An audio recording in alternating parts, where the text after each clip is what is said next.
What's going on, everyone? It's Kevin here, back with another video. So today we'll be going over the NBA trades right now, like the biggest trades that are reportedly supposed to happen during the trade deadline. So we'll just go over, see the proposed trades from Bleacher Report. So we'll just look at the trades, talk about things, say what we think about it, and see if it's the right move to do. But before I get into the video, guys, I just want to say please check out my last video I did. I guessed all the NBA champions last 70 years. Link will be in the description. Please check it out. It was like an NBA quiz. It was a fun video. Please check out and let me know if you guys want to see more of that in the comments below. Thank you. So here we go. Alright, so NBA trade ideas. So these are the rumors, the buzz around the NBA about what's gonna happen. So here we go. So the first trade. So Zach LaVine to the Lakers. Okay. So you guys know I'm a Lakers fan. So let's see what we think about. So let's look at the package. So the Bulls would receive Rui Hachimura, D'Angelo Russell, Jalen Hood-Schifino, and a 2026 first round swap protection, 2029 first round, 2030, 2030 first round, 20. Okay, so this is a lot, and then they obviously get Zach LaVine. I didn't even know they had a 2026 first round pick to give up. I thought it was just 2029 and 2030, but I guess they do. Now this trade, I'm a little hesitant on this trade because I like Rui Hachimura a lot. I like him a lot. Obviously, he's been injured a lot this year, but when he's healthy, he gives us a lot of scoring and rebounding. D'Lo, I know a lot of people don't want to give up D'Lo, sorry, but I think off the bench, I mean, losing him, they'll need another point guard off the bench, another playmaker.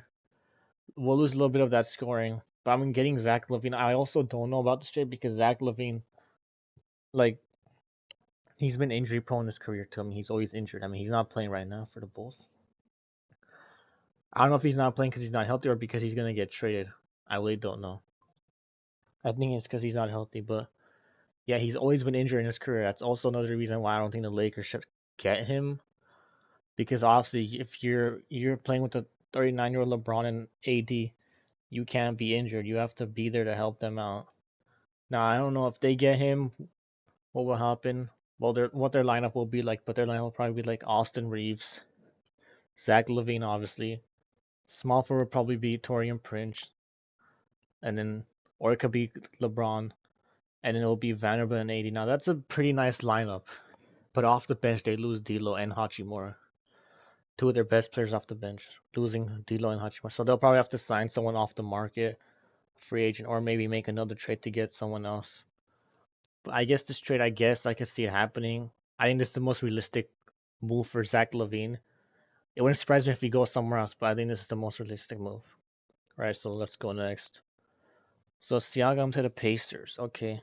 So I haven't really seen this anywhere around. I know Siakam is on the verge. A lot of people are trading interested in him, so let's see the move.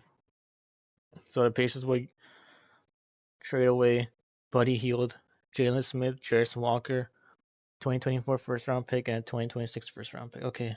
Now for this trade, and any trade for Siakam, I don't know if any team would be willing to give up a lot for Siakam because remember, he is a free agent this offseason. So you don't really want to give up a lot and then just have him for 1 year or half a season, really, and then just lose him for nothing. That's pretty much what it's going to be like. You have to like trade him and know he's going to want to re-sign there because if you lose him, you give up all that pieces and you lose him for nothing, it's going to be bad. So for the Pacers, I mean Jalen Smith hasn't really been playing good. Jarris Walker also. I know Jalen Smith is a really good young player, but he hasn't really been like a young all-star we've seen in the making. But here, there's obviously their best shooter, so losing that will also affect them. But I mean, you're getting Siakam, an all-star type player. You put him with Halliburton and Miles Turner and Benedict Mathurin. That would be really good. I would like that.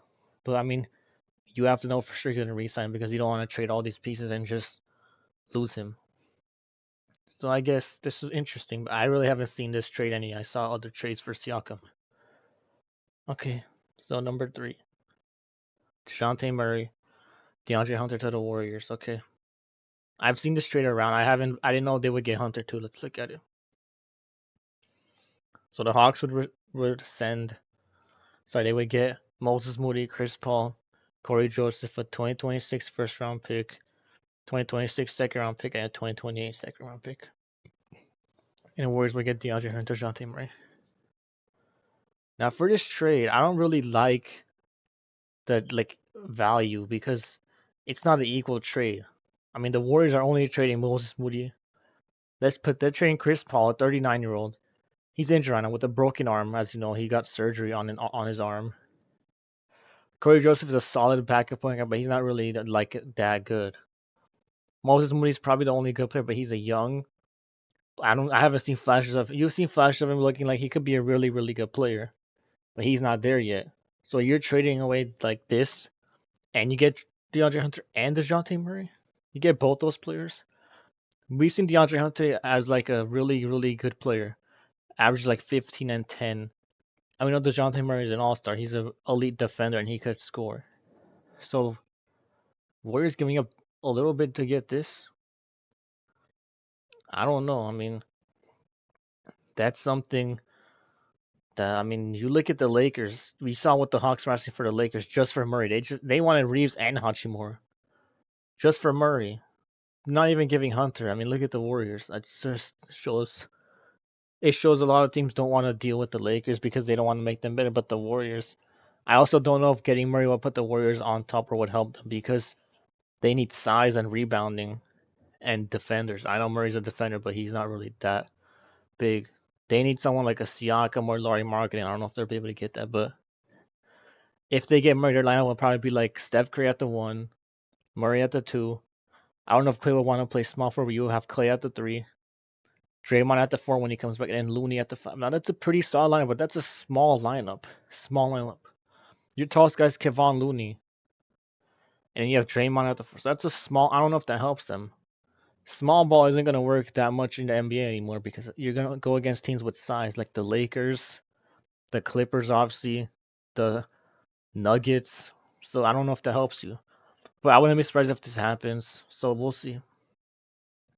And obviously, you saw the Siakam trade to the Warriors. Trade that would be around Kaminga.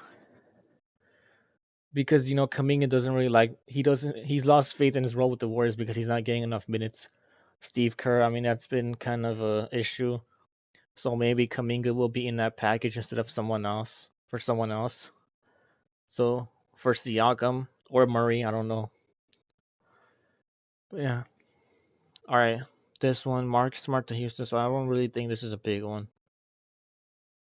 So they're saying they might trade Marcus Smart because obviously you guys know John Moran is out for the season. Obviously it's tough seeing him out for the season, getting a shoulder surgery. Because when he was back, they were looking good. They just beat Dallas without him. They're like on the verge of being a playing team. They on the verge of passing the Warriors for the 12th spot.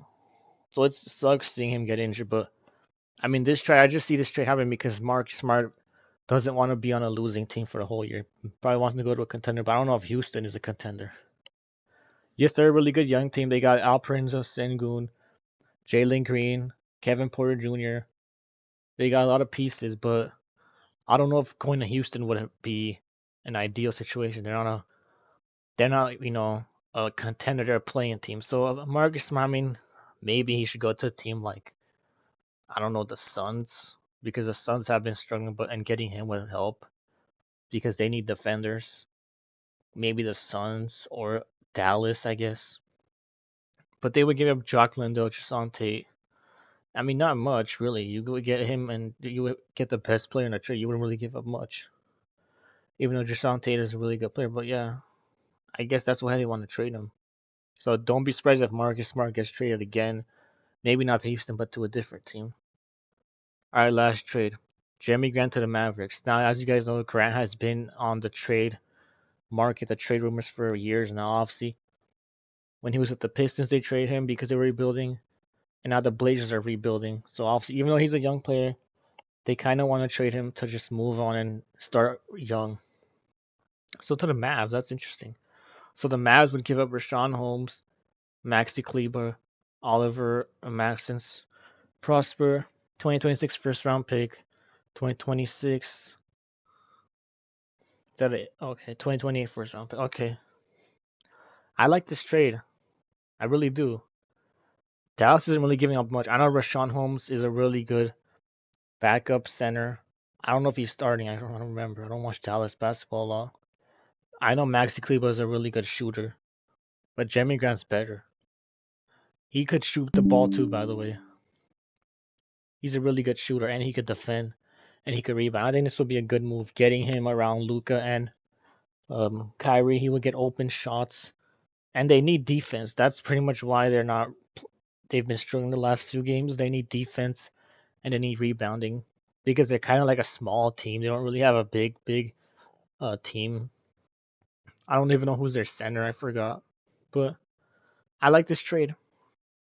Getting Jeremy Grant would be good for the Mavs. So yeah, I guess that's it, guys.